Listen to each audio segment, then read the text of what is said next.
こんにちは、イラストレーターのネグです。今回はこちらのイラストの制作過程を解説させていただきます。それではよろしくお願いいたします。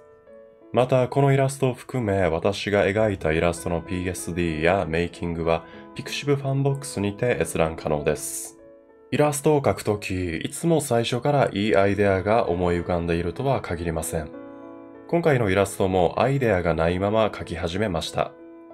そういう時は適当にアイレベルと小出点を設定して気の赴くままに立体物を描いてみるところから始めます。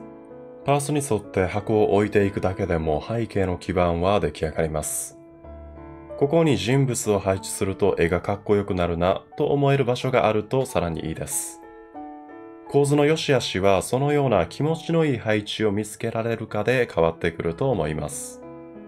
ピンタレストを眺めていると素敵な街並みの画像があったので、それを参考に背景を作っていきます。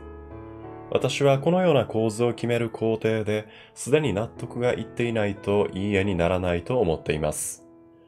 似たような状況のイラストがありますが、左の構図は気に入らなかったので、右の絵に描き直しました。より人物の表情が見やすくなりましたし、イラストとしてまとまりが出てきました。構図次第で全く絵の良さが変わりますよね。良い構図を生み出せるまで試行錯誤をしましょう。人物を配置しましたが、ただドアを開けている様子を描くだけでは退屈です。アイデアを練るためにピンタレストを覗いていると海の画像を見つけました。その画像に影響されて辺りが海に覆われていると面白いと考えました。さらに何を描くか悩んだ時は、描くべきものよりも描くべき場所を探してみるといいかもしれません。余白を探しましょう。このイラストでは人物のいない画面の左側が余白となっていたので、何かを描くとすればそこです。そこに周りの環境を利用できるようなものを描きたいですね。今回のイラストにはドアを開けようとしている人物と海が存在します。それらをつなげるアイデアとして考えたのが、ドアから溢れ出る海の生物です。画面の左下に魚が溢れ出すのは自然ですが、左上の余白が気になりますよね。その余白を解消できそうなのが大きなタコの足でした。壁伝いに存在していても不自然じゃないですし、視線誘導としても優秀です。勢いよく飛んでいくペンギンを左上に描いても面白いと考えましたが、大きなタコの足が持つシルエットの力の方が大きいと考えました。このようにアイデアを出して今回のイラストの構図を練っていきました。ここからはライティングを優先して白黒で色を塗っていきます。まず主な光源となるものを考えましょう。こちらのイラストのように、もし画面内に炎やランタンなどがあれば、それらを積極的に光源として使っていくべきでしょう。ですが、今回はそのようなものがありません。なので、太陽の光を主な光源として扱っていきます。ある程度ライティングが進んだら、グラデーションマップを使用し、色味を与えます。目的はイラスト全体の雰囲気を明確にすることです。今回は日陰が寒色、日向が暖色になり、温かみのある光が生まれました。グラデーションマップのメリットの一つは、様々な色味を短時間で試すことができるということです。暖かい雰囲気や冷たい雰囲気など、好みのものを選びましょう。それが済んだら、オーバーレイレイヤーなどで固有色を与えていきます。色を塗るときに意識していたことは、海からの青い反射光を作るということです。ドア付近にご注目ください。ソフトブラシで暗い影を置くことによって一気にドアの立体感が増しました。非常に効果的な影ですが、しっかり考えながら描く必要があります。太陽光にも海からの反射光にも照らされていない光の届きづらい箇所にこのような影を置くと効果的です。光が届きづらいことによってできる影なので、反射光を受けている日陰よりもさらに暗い色を使用します。反射光を描くのは普段のイラストでも行っていることですが、今回はよりわかりやすく青い反射光を使う必要があります。その理由は、海の要素が強いイラストにもかかわらず、水面が大きく映っていないからです。青い反射光を使うことによって水面があることを強調しましょう。ここで魚たちのディティールを描いていきます。このように大量のものを描写するのってとても大変そうですよね。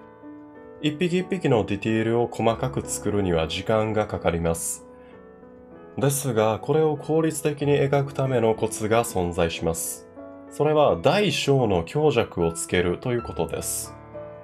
すべての魚が同じ大きさだと視線の動きが作りづらいです。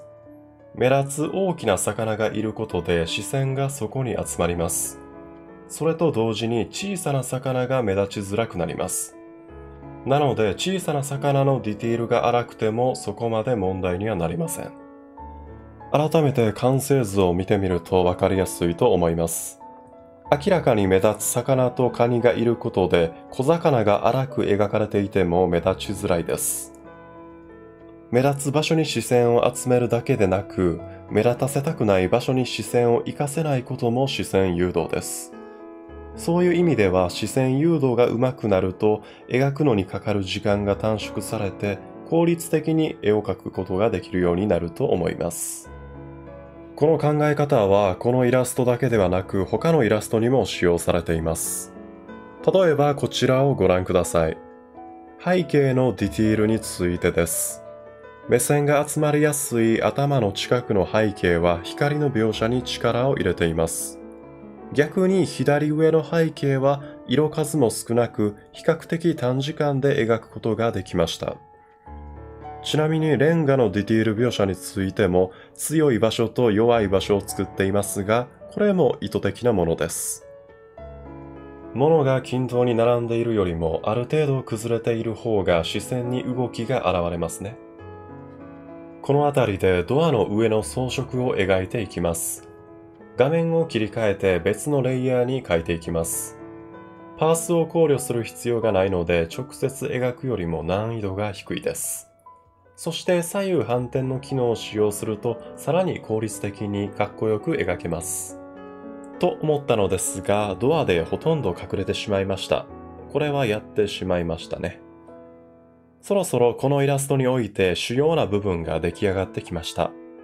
ご覧の通り、私がイラストを描くときは目立つ部分から描き上げることが多いです。理由は視線誘導がやりやすいからですね。もし目立たない場所から描き始めていたら、どのような弊害が出てくるのでしょうか。考えてみましょう。このイラストにおいて目立たない場所というのは左上です。もしこの場所から描き始めて必要以上にディティールを描きすぎてしまったら無駄に視線を集めてしまうかもしれません。そしてそのディティールを基準に他の背景を描き込んでいく必要が出るからですね。